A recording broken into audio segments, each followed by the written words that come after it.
Hey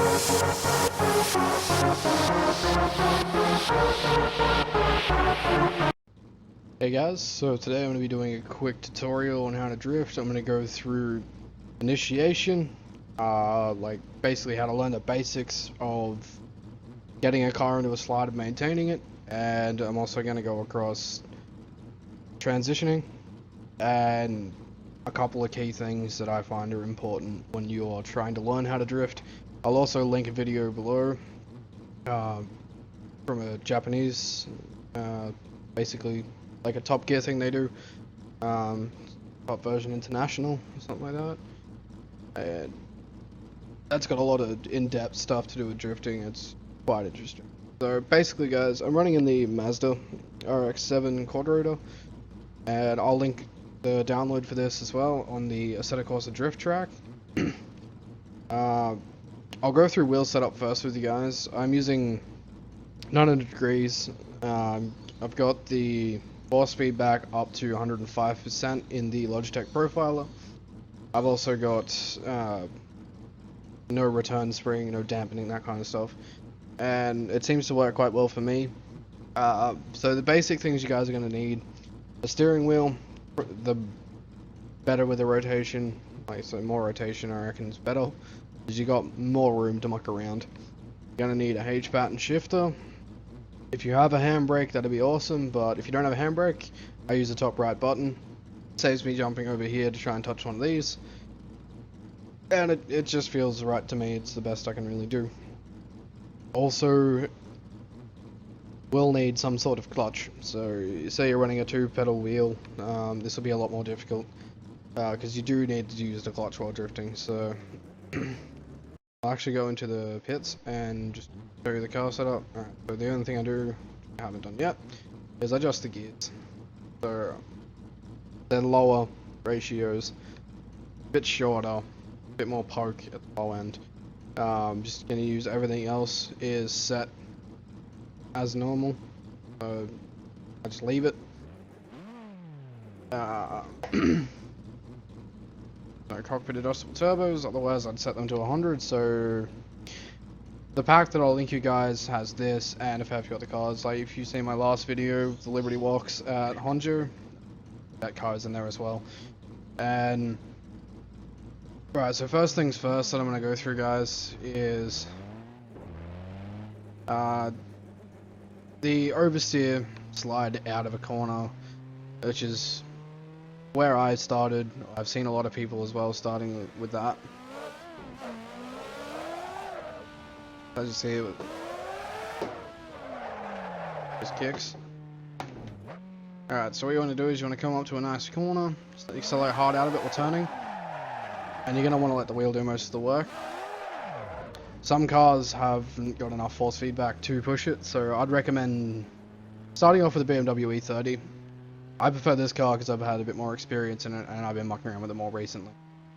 Alright, so the other thing as well,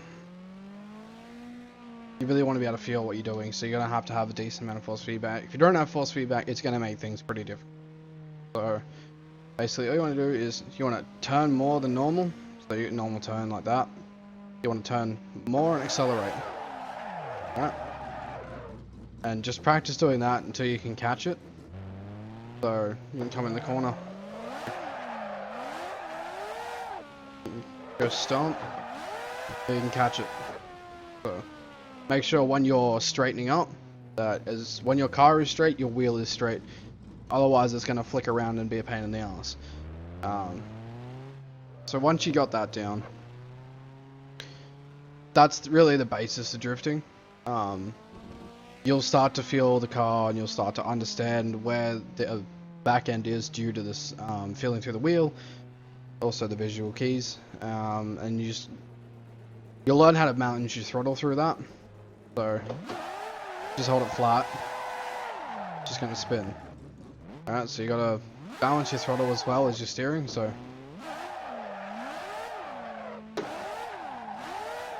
alright, so you'll learn how to do stuff like that. Try just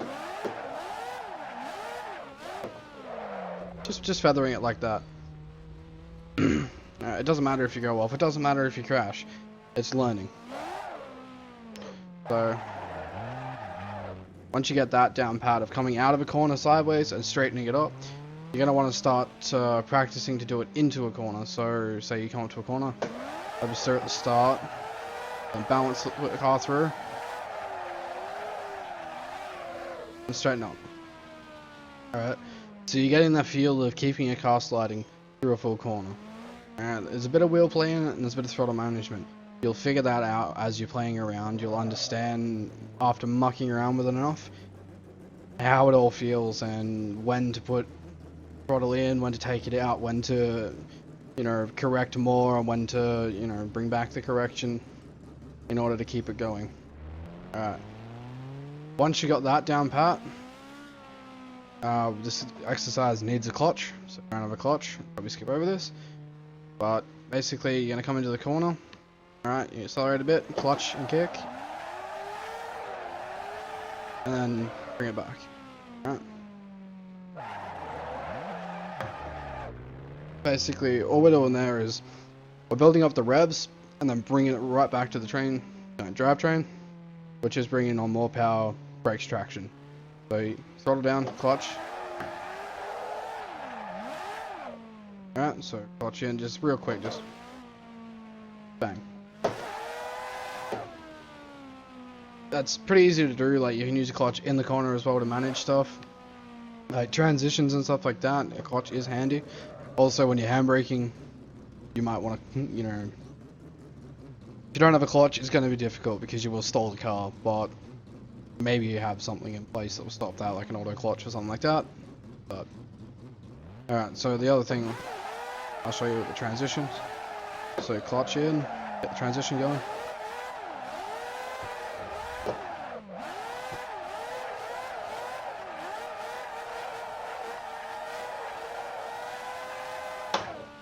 Alright. Basically, putting your clutch in and take away the power, which lets the car flick a bit. Not saying you can't do it without a clutch, but you can do it without a clutch. So, I mean, just understeer.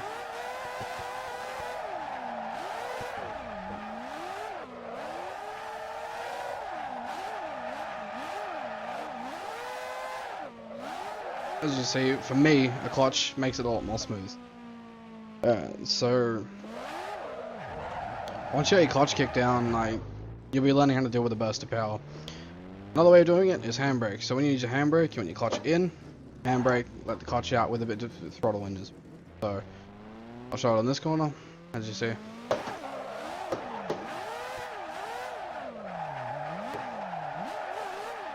Went for a bit of a clutch kick there, stupidly. There, like that. The handbrake's better with the higher speed corners, rather than something going slow into. Because it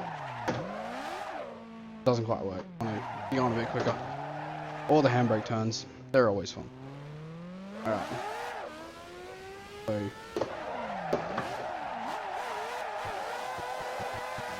as you see, they're using the clutch because I went too far to bring it back.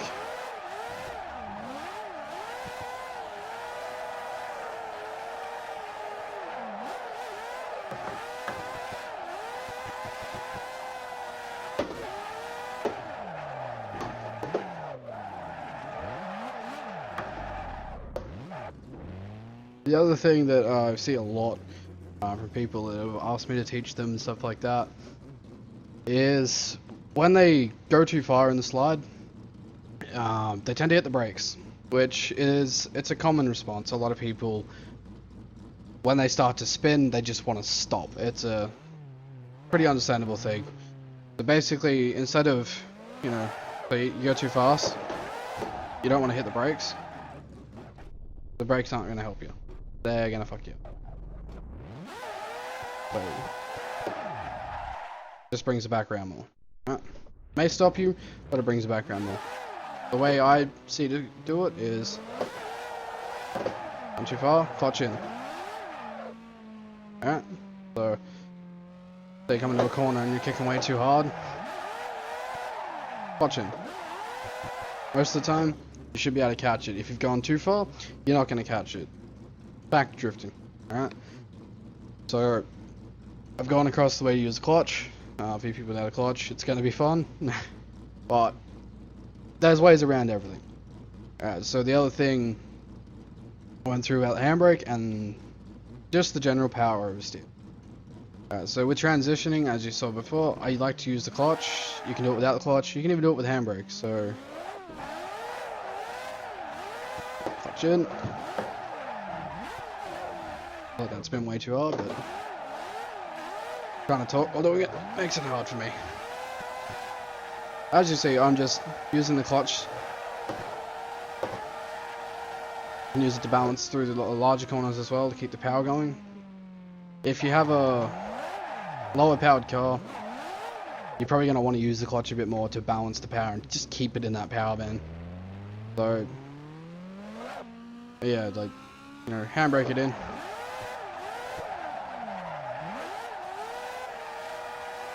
I'll try and do a handbrake transition. I find it a bit difficult because of my handbrake position.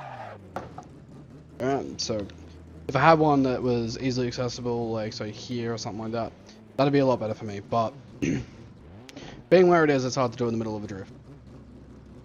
So once you get yourself confident, bringing the car back and just feeling the general slide through the wheel and balancing your throttle and everything like that, you can start trying transitions.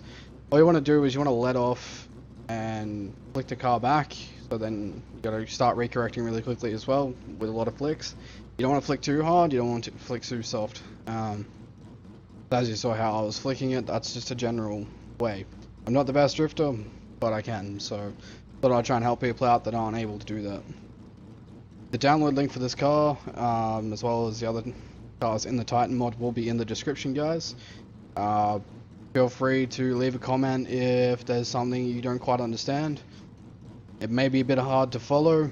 I understand that because it's hard for me to teach, but I kind of feel as some people want a video that can, you know, maybe help them with something they're having trouble with.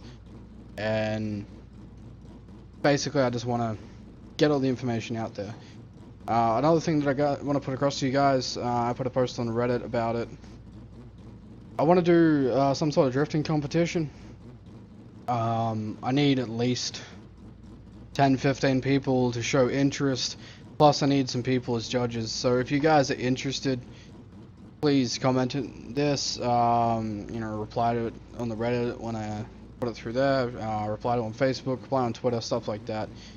I want to run it D1 style, so it's just it'll have your inside and outside clipping points, and depending on the amount of people from what locations, it may be a tandem drift setup where proximity is going to be a lot of the points. But basically we just need the interest, guys, and I'm more than happy to try and run this. I've had someone say that they have a server that we're able to use, and I think I'll be using a lot of the like the Titan cars and stuff like that, so we have like an even base, I guess, to keep going with. So if you guys enjoyed the video, please give me a thumbs up. Subscribe if you guys want to see more. I do drifting videos a fair bit now. Probably going to start doing some iRacing ones when I can figure out why it's not renewing my subscription every now and then. And yeah, tell me if you guys think I missed something. This is my first time trying to teach drifting. Tell me if you guys having trouble with something. Can you need a bit more explanation on it? If you guys want, contact me on my Facebook page, contact me on Twitter, and just say, hey, I'm having trouble with this, and I'll get in contact with you and try and work with you through it. Alright guys, thanks for the watch, and hope you guys have a good day. Bye.